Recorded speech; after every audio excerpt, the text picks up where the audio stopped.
Let's be real. If your productivity system isn't working, it's probably not because you're lazy. It's because you're building your system backwards. Most of us start with the apps, the tools, the color code everything. But without the right mindset and process underneath, the whole system falls apart. So in this video, I'm going to share with you what a productivity system actually is and how to build it from the ground up. And it's probably not what you think, but with the right framework, things will just click. So let's talk about what productivity actually looks like. Productivity is not about doing more. It's about doing what's important in the most efficient way. It's about doing what's important with less friction, with less barriers in your path, as easy as possible. Productivity systems are built on three foundational keys. That's mindset, process, and tools. And most people go a little backwards. They dive into the tools that they think is going to solve the problem, and they get really distracted, and then they wonder why their productivity system isn't working. So let me show you what this looks like. Maybe you're feeling really stuck on a task and you're really stressed out about it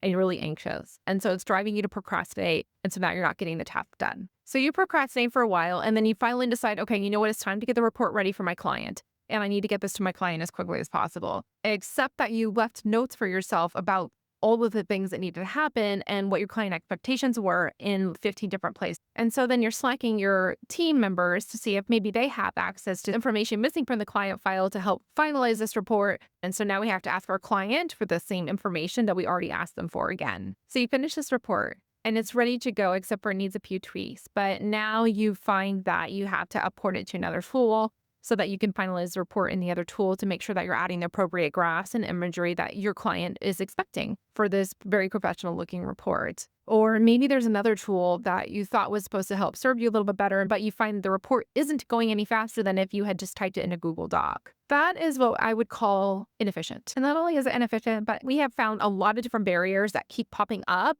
in our idea to just complete this one task. So I'm going to challenge you to pause here for one moment and just think about what is one system that you think might be really inefficient, or one task that you are finding constant barriers to, because that might be a place to start when it comes to improving your systems. So let's talk about what a system actually is. And I'm actually going to read the Oxford definition for you. A system is a set of things working together as parts of a mechanism or an interconnecting network. So when we're talking about a system, we're talking about key things working together. And that's where I think most people go wrong when they think about a productivity system. A productivity system consists of three pillars. It's your mindset, your process, and your tools. And when you're building out your productivity system, you really want to look at that order. Let's start with mindset. Mindset is the emotional and mental energy that it takes to start, keep going, or say no. Mindset is how you think about a task before you even start doing it. And that's how you're thinking about the task while you're doing the task. And then once you have your mindset as the first pillar, the second pillar that we have is our process. The process is how we are doing the task. It's all the steps and interlays that go into doing a task. Sometimes your process can be chaotic. Sometimes it can be very streamlined. But the process is the steps that you take to complete the task. And then the last pillar we have are tools. Tools are the tech and the tools that you are using to help you complete the process. And the tools should never dictate how the process runs. So when you're building out your productivity system, you want to start with your mindset. Always think about what do I want to go into this task thinking? What is the intention that I want to set behind accomplishing this particular thing? When you build into your productivity system, the pause to preset your mindset, we're going to find that you're actually going to get more results at the end of it. Even if you have a messy and chaotic system, you'll still be more inclined to push through if your mindset is in the right place. Another challenging question is, what are you going to do when in the middle you get lost, or you find a challenge, or you find a barrier? What is your strategy for that? So going in with the mindset of how you might handle those complications that will come up while accomplishing the task is also going to help increase your productivity. What is the intention that I'm setting for this task? What is the goal that I'm trying to accomplish with this task? By setting that as your first part of your productivity system, it's going to really help you accomplish and drive the rest of this. So the next thing we want to look at is our process. And we want to ask ourselves, is there an easier way to do this? Is there a more effective or more efficient way that we can do this? Can we get rid of duplications? Can we find ways to eliminate some of the repetitiveness of what we're doing? Once we looked at our process, then it's time to start diving into tools.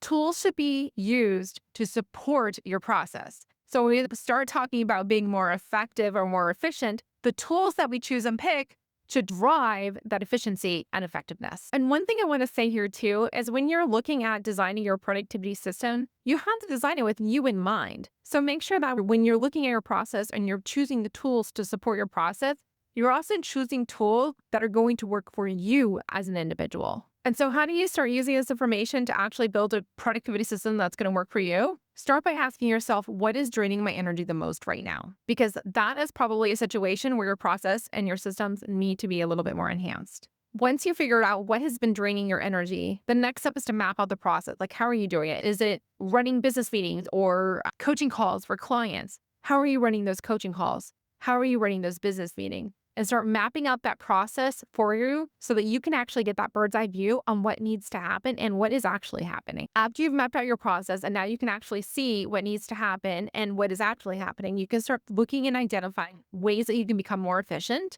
and then start picking tools to help support you. So for example, if you are manually copying and pasting meeting notes from Zoom into another email and then sending that and maybe putting in another file, perhaps you should consider an automation tool like make.com where you can build in those automations to do all of that stuff for you. When I started thinking about productivity systems in this manner, I started getting my time back a lot faster. So not only did I go into the clear intention of what it was that I wanted, I completely took the time to understand the process and then I found ways to become more efficient. In one task alone, I got 10 hours of my life back just by following this framework. So for example, the task that I was having to do was write service definitions, which is basically a very detailed document of what your offer actually is. And in writing this, I was really getting frustrated because there's so many details because that is going to be leveraged for the terms of service. So I started thinking, okay, what's the clear intention? I need to have a service definition that's super clear that my legal team can use to create and drop the terms of service where I'm not having to answer 15 different questions or 20 different questions because it's all in the document outlined. Then I started thinking through the process. Well, what is the process for actually creating this detailed service definition? What are all the core pieces and components that needed to go into it? We had so many different slide decks and different presentations and discussions and project briefs on the service offering that we were actually building. And so what I decided to do was actually find tools to help me get really efficient. I had a template and that I was able to leverage.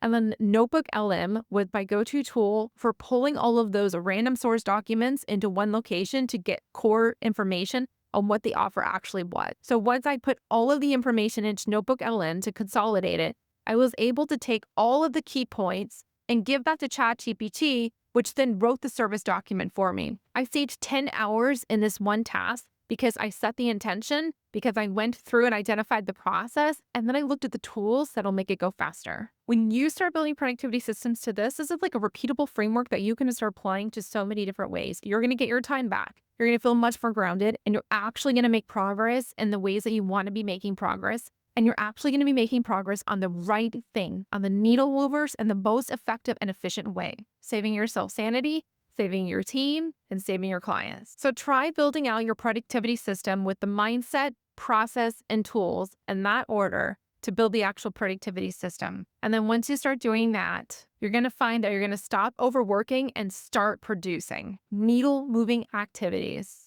You're going to feel less anxious about what's actually on your to-do list and more proud of what you actually accomplish, knowing that you're focused on doing the right things, those needle-moving activities that are going to be making strong impacts, and that you're doing them efficiently and effectively and very mindfully. And really, in the end, you're just going to build momentum that is sustainable. It's going to keep going on this because you're going to find even more creative ways to get even more efficient and effective when you start following this framework of building out your productivity system with mindset and then your process and then your tools. So in the end, productivity isn't about doing the most stuff. It's about doing the most important things in the most effective way possible. It's about doing what matters in a way that feels good. And if this video was helpful, please go ahead and hit the like button and drop a comment below. I'd love to hear what your key takeaway was. If you are interested in more videos about how to design systems and become a more productive and efficient human, feel free to subscribe, and I will catch you in the next one.